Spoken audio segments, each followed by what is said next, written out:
Įsivaizduokim situaciją, kur 7-metis nori telefono ir jis parašys po eglute, kad jisai nori telefono, nes ar čia, jeigu aš tiesiog tą telefoną nupirksiu, ar čia bus atliepimas į vaiko poreikius ir norus? Ne, nebūtinai, ne apie tai, nes vaiko balsas, tie tikrieji norai ir poreikiai turbūt emocinio saugumo, būti išgirstam, suprastam, nes čia jisai tas poreikis, jisai nėra pirmos būtinybės ir toksai gyvybiškai svarbus. Gal tada turbūt tinkamai reikėtų atreaguoti, kodėlgi vis tik tai to telefono tu negavai po eglute.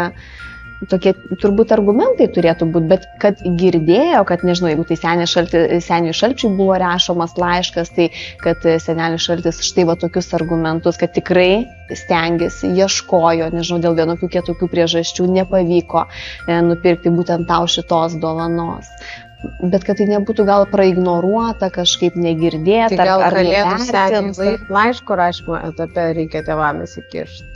Čia labai teisingai pastebėt, iš tiesų tame etape, kada sėdame rašyti to laiško, jeigu mažesnis vaikas, tai dar jam turbūt ir padedam, nes va dabar irgi visai iš kolegės girdėjau istoriją, turbūt dirbtinio intelekto pagalba, reiškia yra rašomas kalėdų seneliui laiškas, ten galima rinktis dovanas, pati nesu mačiusi, bet iš pasakojimo.